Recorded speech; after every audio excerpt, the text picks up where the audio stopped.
Bismillahirrahmanirrahim. Assalamualaikum warahmatullahi wabarakatuh. Hai sahabat-sahabat, alhamdulillah ketemu di podcast aku. Di mana ini? Di rumahku tentunya ya. Jadi alhamdulillahirabbil alamin. Hari ini mau cerita-cerita tentang apa ya? Tentang sesuatu ya. Biar silaturahim tidak terputus, pinjam dulu 100. Nyatanya ketika dikasih pinjam 100, akhirnya silaturahim terputus. Di WhatsApp diblokir, Instagram diblokir. Ya, lagi-lagi namanya juga musibah ya, kita nggak ada yang tahu. Tapi ini adalah pengalaman yang tentunya akan menjadi guru terbaik untuk kita. Boleh nggak sih kita meminjamkan uang? Boleh memang. Tapi ternyata harus tetap hati-hati, waspada, karena memang zaman sekarang begini loh, karena memang kalau kita minjemin uang sama orang yang sangat membutuhkan itu, para ulama berpendapat dianjurkan. Bahkan itu bisa menjadi sedekah terbaik, memberikan pinjaman yang terbaik, hukumnya tentunya terbaik di sisi Allah Subhanahu wa Ta'ala. Tapi nih lagi-lagi, gimana kalau minjem uangnya gede? Hari gini banyak banget orang yang gak amanah. Jadi kita lihat nih, orang yang minjem uang sama kita itu siapa? Ya, pekerjaannya apa? Itu pun kalau kita udah hati-hati masih aja. Ini sebenarnya sharing pengalaman pribadi aku ya. Jadi ya pada akhirnya sebenarnya kita mengharap ridho Allah ya. Tapi namanya kita manusia, ketika dia minjam 100, ini bukan 100.000 Besti, tapi 100 juta ya. Kalau 100.000, makanya kalau kata suamiku gini, kalau ada, karena beliau tuh beberapa kali, boleh lihat di IG-nya, beberapa kali pengalaman ada temennya, temen deket loh, temen deket pinjem uang, intinya buat usaha gitu. Secara usahanya juga ada gitu kan, perjanjiannya juga ada. Oh ya udah, oke nih, ini pengalaman dulu suami ya, boleh nggak minjem, bukan minjem uang, kita kerja sama nih. Oke, setiap bulan kita bagi hasil gitu, segala macam, udah tanda tangan segala macam. Tapi pada akhirnya amanahnya hilang ketika apa? Ketika udah melihat uang, ketika melihat hasilnya, ketika orang-orang yang memang hatinya nggak dipenuhi dengan iman, ya udah, ketika dia ada hasil dia nggak mau berbagi. Akhirnya apa? Akhirnya dia lalai dengan janji dia di awal, boro-boro mau bayar utang, boro-boro bagi hasil, utangnya aja nggak mau bayar. Ketika ditagih, galakan yang ditagih, kita yang nagih udah kayak apa? Udah kayak pengemis. Nah ternyata suami udah ngomong, hati-hati kalau ada orang minjem uang, kamu kasih aja deh. Misalkan orang banyak ya, mungkin bukan hanya ke saya ya, mungkin banyak juga ke teman-teman yang tentunya dari uang itu bisa jadi saudara jadi musuh, apalagi temen, jadi hilang silaturahim. Jadi nggak ada tuh lagu, siapa sih yang nyiptain lagu itu? Itu kayaknya sebenarnya itu kayak hiasan ya, pinjam dulu 100 biar silaturahim tidak terputus. Ini pengalaman aku nih. Jadi aku punya temen, ini cerita aja karena kemarin banyak yang nanya ya di DM IG, kok ini Bunda Tata bikin kesel aja, kenapa? Jadi ceritanya aku punya temen, dia sama-sama dari kampung lah, dari daerah Cianjur gitu kan. Sebut aja namanya Mawar ya, nggak usah pakai nama, karena kita harus tetap menjaga, bener nggak? Nah si Mawar ini ceritanya dia bilangnya dia punya usaha. Aku lagi belajar usaha. Terus aku bilang ya didoain lah, disupport, disupport, doa, aku promoin di IG, promoin di YouTube dengan niatan ya sedekah terbaik yang aku berikan bukan hanya berupa uang tentunya ya, bisa juga mungkin berupa kita mengenalkan ke orang-orang, nih ini punya counter, ceritanya punya counter handphone, ya udah nih silahkan. Kita terus aku promo, suamiku pun, Bi tolong dong promoin ini, temen aku kasihan, dia sendiri apa segala macam, dipromoin. Sampai teman-teman aku pun ada tuh, Ustazah Irma sampai datang ke counternya beli handphone segala macam ya. Alhamdulillah berjalan secara baik lah. Pertemanannya sih nggak terlalu, sebenarnya nih orang dibilang deket juga enggak gitu, kayak misalkan silaturahimnya kayak misalkan aku manggil kamu ke rumah dong main, kayak enggak, kayak ada sesuatu yang memang entah dia punya perasaan apa, tapi kayak ada sesuatu yang terhalang, kayak aku ngundang dia untuk yuk aku lagi pengajian nih haji, kan enggak gitu-gitu. Ketika aku ajakin berkuda ayo gitu kan, tapi terkesan ini anak kayaknya ada sesuatu hal yang entah apa nih yang ada di hatinya dia. Nah, suatu waktu tanpa sepengetahuan aku, dia WhatsApp. Kan Abi ceritanya Abi beli handphone dong gitu kan, suamiku tuh beli handphone gitu, ke situ sering-sering beli handphone. Lama-lama adalah WhatsAppnya, minjem uang. Gini, minjemnya gini, Ustadz, saya ada bisnisan uang nih online, butuh uang 80 juta, pinjem dulu selama seminggu, nanti insya Allah ada mudorobahnya 1.500.000 atau 2 juta untuk Ustadz.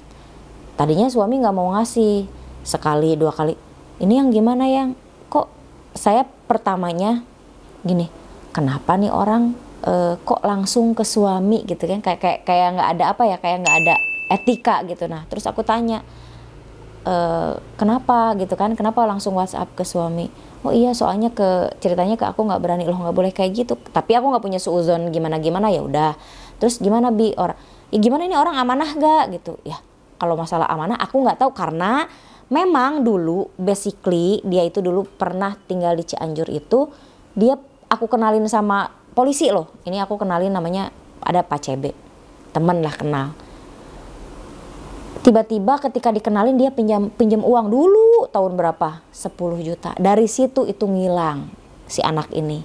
Nah ketemu lagi di suatu tempat, dia katanya buka konter, tapi namanya aku tuh lupa. Basically dia tuh kayak gitu. Nah aku bilang sama Abi, enggak lah, insya Allah amanah gitu, dan aku tahu rumahnya segala macam. Ya kalau mau ngasih silahkan. Ini bener nih gitu kan. Aduh aku khawatir ini jangan sampai ini uangnya ini dipakai nggak amanah gitu, kayak misalkan mungkin jadi bunga berbunga gitu. Terus enggak lah insya Allah, dan dia pun berjanji enggak kok ini amanah segala macam, dari sesuai gini. Udah tuh dipinjemin lah sama suami itu, sekali, dua kali, tiga kali, kok nggak amanah. Kayak misalkan pinjam uangnya ini buat ada ada kegiatan ini, misalkan ada bisnis ini, pinjam misalkan 100, nanti dibalikin. Dari yang tadinya seminggu 2 minggu ngilang. Nah udah tuh dari situ suami udah nggak mau ngasih tuh, udah nggak mau ngasih pinjaman lagi, udah nggak mau. Suami udah ngasih tahu, jangan sekali-kali minjemin lagi sama ini orang, karena ini orang nggak amanah gitu. Kalau dia amanah dan ada jaminan sih dikasih, cuman karena nggak ada jaminan mending nggak usah. Dilalahnya kesini-sininya dia tuh WhatsApp terus, tolong usahain uang sekian. Jujur ya, aku kan baru pulang haji, uangnya juga buat berhaji apa segala macam, nggak ada duit aku gitu. Aku juga ada beberapa lah nggak bisa, tapi dia WhatsApp tiap hari dengan perjanjian, udah deh pinjam sama siapa dulu, nanti ada lebihnya ntar ini mah berkah deh, insya Allah berkah. Nah akhirnya aku ngobrol sama temen, ini ada temen yang punya konter, butuh uang, terus dia kasihan banget. Nah temen aku ini temen aku ini orangnya memang senang bantu orang gitu ya. Udah tuh, terus ya udah ini tanggung jawab kamu ya, ini bener kan kenal keluarganya, iya bener, udah kamu janji ya, iya bener. Udah tuh dikasih pinjem. Nah pertama dia lancar, kita nggak minta sama sekali lebihnya, karena apa? Karena kita tahu riba, nggak boleh. Nah kata si teman aku ini, ya udah nanti kalau ada lebihnya nanti sebagiannya buat bersedekah, karena kan kebetulan saya punya tim dari Aisyah Charity dan Istiqomah Squad Indonesia, jadi sok sedekah ke situ. Alhamdulillah berjalan tuh. Tapi makin kesini, dari yang janji misalkan pinjam uang tanggal 3 nanti ini buat bisnis beli handphone, nanti dibayar tanggal 8, plung, nggak ada sampai tanggal 14 gitu-gitu. Nah mulai tuh diambil balik, pinjam lagi gini segala macam. Udah tuh sampai dia, karena aku nggak dibales WhatsApp, dia pernah DM temen aku buat minjem uang. Dari situ langsung aku tanya sama dia, kok kamu berani, nggak ada etika kalau langsung WhatsApp teman aku. Terus dia nggak jawab. Udah tuh udah gitu yang aku bilang, ini kapan nih uang mau dibalikin? Iya nanti pokoknya nanti dikasih mudorobahnya. Tapi curiga, ini kok mudorobah bener nggak nih, takutnya gali lubang tutup lubang. Karena ternyata ketika aku konfirmasi sama salah satu teman, sahabat dia juga, yang memang dia sering ngejelekin. Jadi gini, dia sengaja untuk menutup akses. Misalkan gini, aku punya teman satu si A misalkan. Tadi si Mawar kan, ini si Mawar, ini si Melati gitu kan. Nah, si Mawar ini, nih si Mawar yang minjem uang ini itu menutup akses ke si Melati. Jadi diomongin, si Melati itu bla bla bla bla bla bla gitu.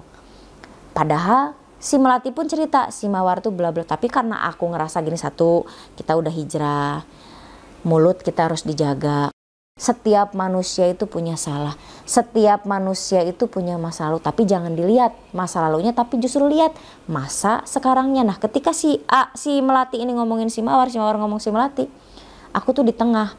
Oh, si ini, tapi ternyata yang si Mawar ini nih yang sengaja justru menutup akses aku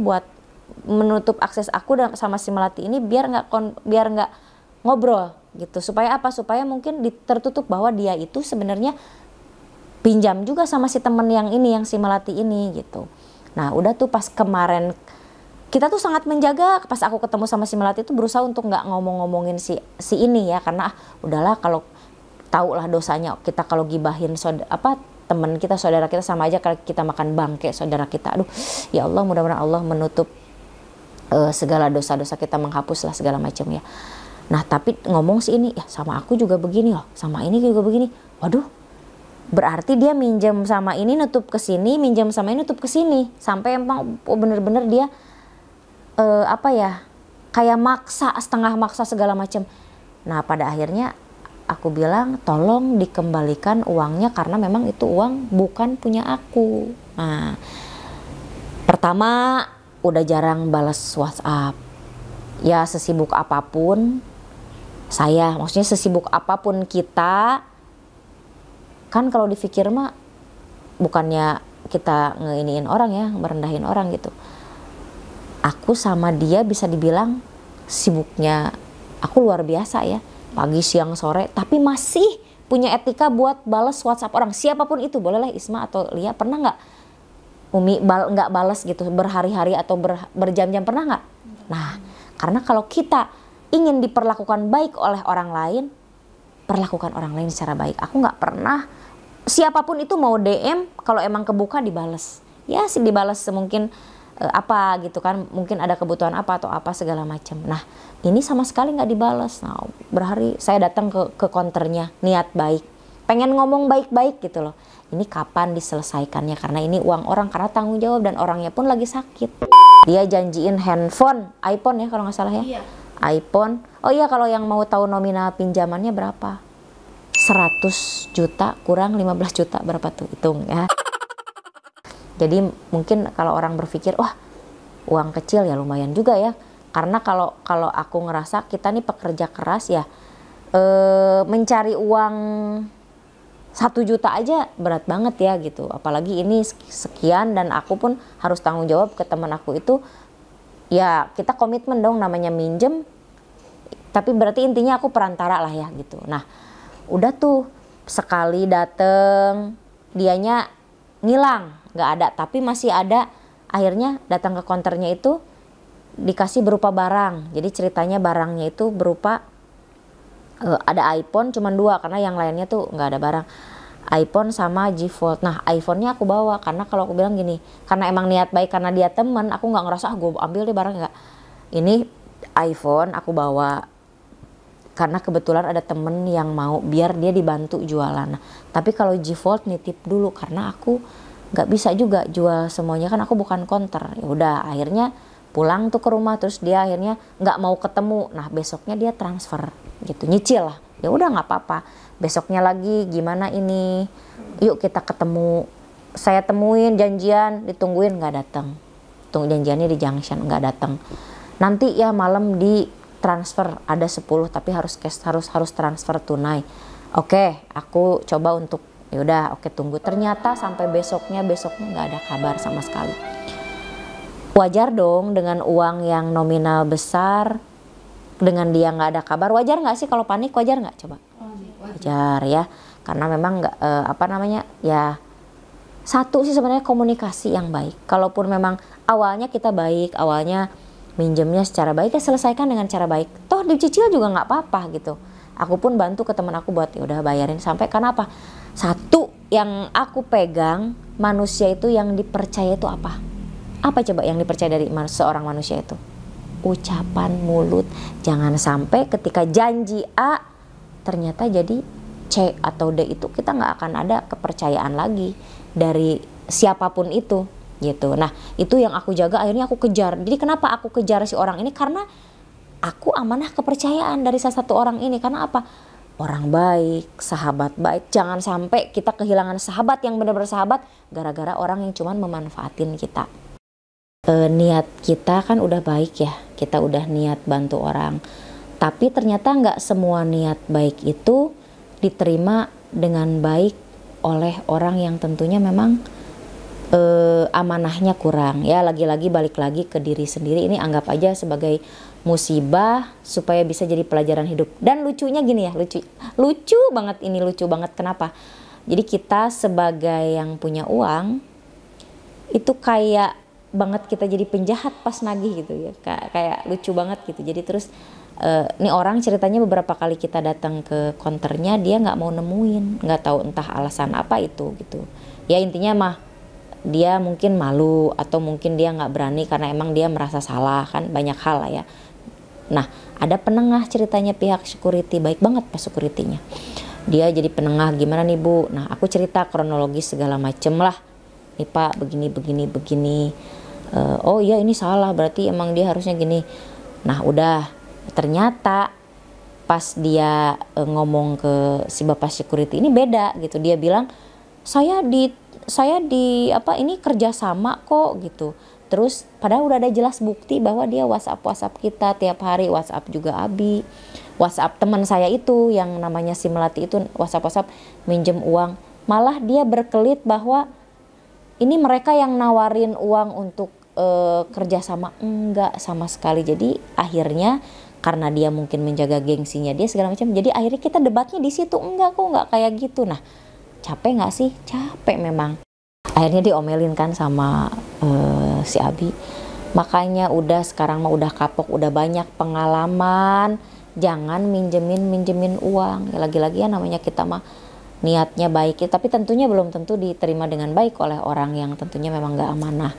Intinya mah, tapi inget ya, jangan putus asa untuk berbuat baik, karena nggak semua temen itu seperti itu. Ini mah hanya oknum yang bisa jadi ini sebenarnya jadi apa ya kalau dibilang, jadi jolim pada akhirnya. Akhirnya pada akhirnya sekarang nih aku nggak mikir fokus sisa uang itu kembali, tapi lebih ke buat efek jera aja. Biar kenapa saya datang terus ke konternya, biar nggak ada korban-korban selanjutnya.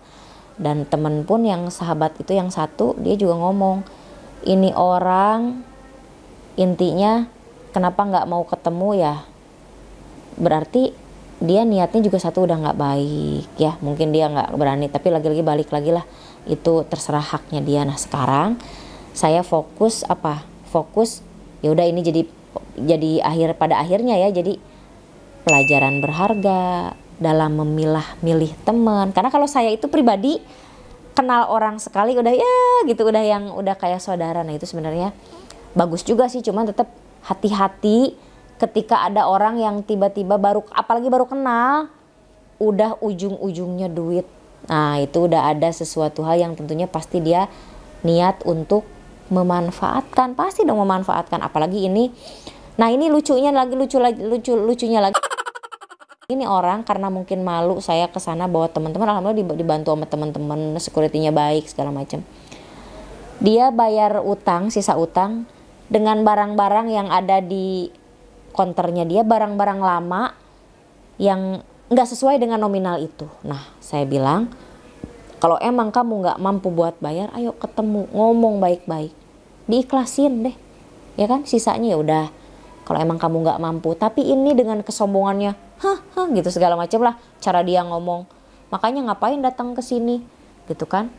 Loh, kan kita nagih karena dia nggak ada kabar ya kan. Nah, pada akhirnya sekarang aku cuman pengen kasih efek jera untuk orang ini, jangan sembarangan untuk minjem uang. Takutnya karena berita-berita dari sebelah konternya itu ada beberapa orang yang memang nagih dan dianya nggak pernah ada di konter. Berarti udah jelas kan nih orang siapa gitu. Nah pada akhirnya gini loh, kita ngelawan kezoliman itu tidak perlu dengan kezoliman lagi. Cukup didoain, diikhlasin kali ya. Mudah-mudahan Allah ganti rezeki kebaikan yang lebih baik lagi. Berharap ridho dari Allah Subhanahu wa taala. Dan aku mendoakan orang ini semoga amanah, semoga dibuka hatinya. Karena ingat, sebaik-baiknya pemberi balasan adalah Allah Subhanahu wa taala. Tapi nggak boleh ngedoain yang nggak baik. Karena apa? Doanya itu balik ke kita. Jadi aku sih lebih ke ya udahlah, insya Allah Allah ganti rezeki yang lebih dari ini. Cuman jadi pelajaran berharga buat besti-besti semuanya. Jadi nggak ada tuh kata yang memang bilang biar silaturahim tidak terputus, pinjam dulu 100. Bohong. Yang ada diblokir di WhatsApp, iya, di IG, iya, kehilangan silaturahim, iya. Tapi saya pribadi nggak mau mutusin silaturahim. Memaafkan, ya, memaafkan, mendoakan, ya, balik lagi. Tapi jadi pelajaran berharga nih buat besti-besti yang mau pinjem uang. Ingat, kita harus harus kehidupan kita itu harus sesuai dengan kemampuan. Bukan dibesarkan keinginan karena rasa sombong kita. Wah, gue pengen sama nih kayak temen gue. Gak bisa, rezeki itu udah Allah takarin untuk setiap hambanya. Oh, mungkin Sinta Tanjung rezekinya sekian, mungkin Isma rezekinya sekian, mungkin Lia rezekinya sekian. Gak bisa Lia sama Isma pengen sama. Pun sama saya gak bisa pengen Teh Santi Deni rezekinya bagus, gue pengen kayak gitu. Gak boleh kita iri dengan rezeki orang lain. Insya Allah rezeki yang sudah Allah berikan ke kita, kalau kita ikhlas dan bersyukur maka Allah tambah. Rezeki itu bukan hanya berupa duit ya besti, tapi juga keberkahan, kebaikan.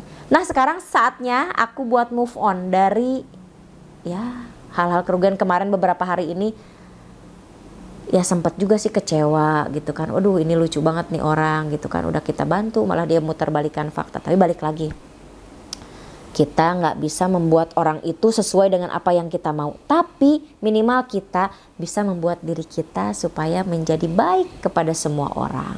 Mudah-mudahan cerita ini singkat dan bermanfaat untuk semua. Jadi pelajaran berharga pokoknya. Kalau ada yang minjem uang, udah kita kasih seikhlasnya. Misalkan dia minjem nih 1 juta. Ya kasih aja lah, misalkan untuk makan, untuk jajan, atau mungkin untuk kalau sakit, bener-bener sakit, udah kita bantu. Tapi kalau untuk keinginannya dia atau untuk segala macam usaha-usaha, lebih baik nggak usah. Karena nggak ada tuh silaturahim yang dibangun dengan pinjaman awalnya ya. Tapi intinya kalau orang yang tiba-tiba ketika melihat kita ada rezeki lalu langsung pinjam, itu artinya memanfaatkan kita. Mudah-mudahan bermanfaat. Sampai ketemu lagi. Mohon maaf lahir dan batin. Wassalamualaikum warahmatullahi wabarakatuh.